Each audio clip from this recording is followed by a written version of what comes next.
오늘은 서울대 컴컴과 대학원은 어떻게 가는지 알아보고자 해요. 일단 서울대학교 대학원을 목표로 한다면 당신은 연구에 어느 정도 뜻이 있는 우수한 학생일 거예요. 아님 말고? 그러니 유학에 대해 고려를 해보았겠습니다. 국내 대학원은 석사병특, 즉 석사 전문연구요원 제도를 통해 대체 복무를 할 수 있습니다. 병역을 해결하기 위해서는 국내 대학원이 해외보다 확실히 좋아요. 박사병특은 각 대학별로 편입 성공률이 차이가 있습니다.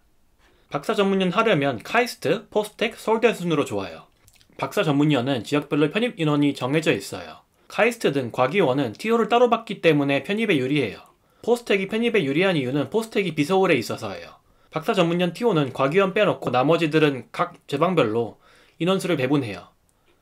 따라서 지방에 소재한 포스텍은 다른 경쟁자가 훨씬 적습니다.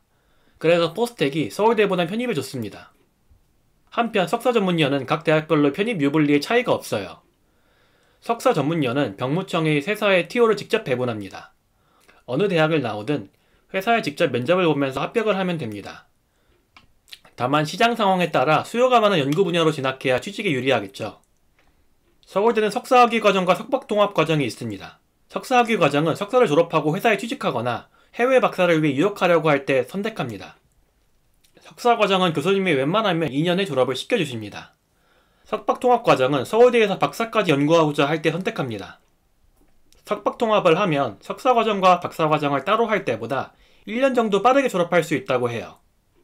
서울대 컴컴과 대학원은 교수님이 선발에 전권을 쥐고 계십니다.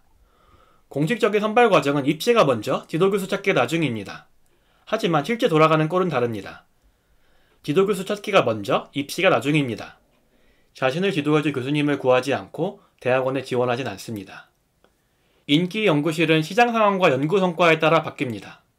서울대에선 컴퓨터 비전 랩과 머신러닝 랩의 인기가 가장 높습니다.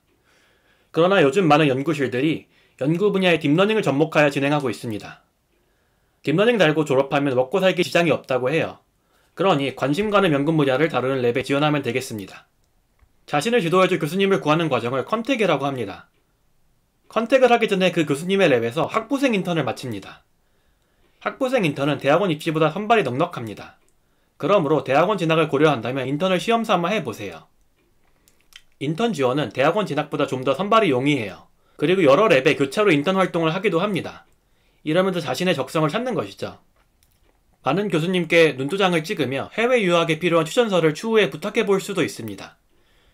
요즘은 인턴 생활을 하지 않으면 뽑지 않는 연구실들이 늘고 있습니다. 그래서 인턴 활동은 필수 불가결입니다. 서울대학교는 학부생 인턴을 두 가지 방법으로 선발합니다. 첫 번째는 행정실에서 주관하는 UROP 프로그램이 있습니다. 이는 자대 세계개발 기회가 열려 있습니다. 이 전형은 자기소개서를 받지 않아요. 따라서 학점이 좋으면 선발됩니다.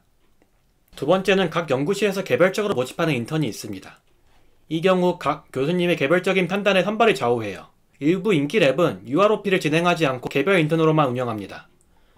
교수님 랩 홈페이지를 일일이 들어가 보면 각 교수님이 어떤 기준으로 인턴을 모집하는지 써 있습니다. 보통 3학년 1학기를 마치고 슬슬 학부생 인턴을 시작합니다. 방학 때 하기도 하고 학기 중에 수업을 적게 듣고 병행하기도 합니다. 이제 어떤 역량을 갖추어야 대학원 진학에 유리할지 알아보겠습니다. 교수님께서는 자신의 선발 기준을 공개하진 않습니다. 다만 교수님이 올리신 인턴 선발 공고를 바탕으로 어떤 역량을 중시하는지 추론할 수 있습니다. 일반적으로 꽤 먹힌다고 알려진 요소들을 훑어보겠습니다. 첫째, 학점입니다.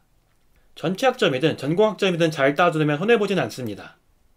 학점은 자신의 역량을 가장 손쉽게 증명할 수 있는 수단이죠. 서울대 인기랩은 자대생은 4.3 만점에 3.8까지 받아야 그럭저럭 기대해볼 수 있다고 합니다. 비인기랩의 경우 그 정도까지 요구하지 않아 보여요. 물론 학점이 나빠도 인턴 시절에 교수님께 역량을 증명한다면야 문제가 없습니다. 그래도 학점은 좋으면 좋을수록 손해보는 일이 없습니다. 둘째로 교수님이 가르치는 과목의 학점입니다. 일부 교수님은 선발 우대 조건에 교수님이 가르치시는 본인 과목에서 A+를 받았는지를 본다고 하십니다.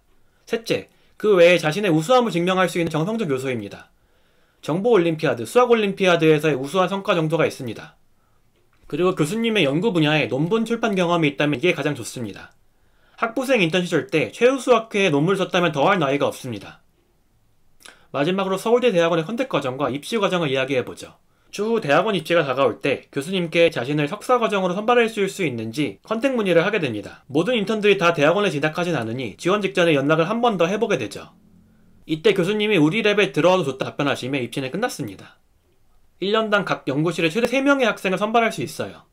연구실 규모에 따라 3명을 다 선발하지 않기도 합니다. 이런 경우는 연구 중심의 소규모 랩에도 자주 일어납니다. 한 해에 투제 2명이 동일한 랩에 이미 연락을 해두었으면 어떨까요? 나머지 한 자리에 가치는 자연스럽게 수직 상승하겠죠. 마지막 한 자리를 차지하려면 평범한 사람들 중에 가장 우수해야겠죠. 아무튼 대학원 입시는 구술시험으로 진행됩니다. 다만 컨택에서 대부분 결정나기에 이 면접 과정은 요식화되었습니다. 기초적인 내용을 묻는 방식으로요. 재료구조, 컴퓨터구조, 전기전자회로 운영체제 중 2과목을 미리 선택해요. 10분간 문제를 읽어보고 머릿속으로 대충 생각한 다음 교수님 앞에서 설명하면 되겠습니다. 올해 자료구조 기출문제는 다음과 같아요. 1. 힙의 성질 2가지를 말해라. 2. 1, 2, 3, 4, 5, 6으로 만들 수 있는 밸리드한 힙의 개수는? 올해 컴퓨터 구조 기출문제는 다음과 같습니다. 프로그램이 프린시플 오브 로컬리티를 위배한다고 할 때 다음 컴포넌트의 효과는 어떻게 변하는가? 1. Forwarding of Pipelined CPU 2. Transition Lookside Buffer 3. 4-Way Cache 4. Dynamic Branch Prediction 연구와 학교에 관심이 있다면 서울대 대학원은 매력적인 선택지랍니다. 대학원 진학을 고려하시는 분들께 도움이 되셨으면 해요. 감사합니다.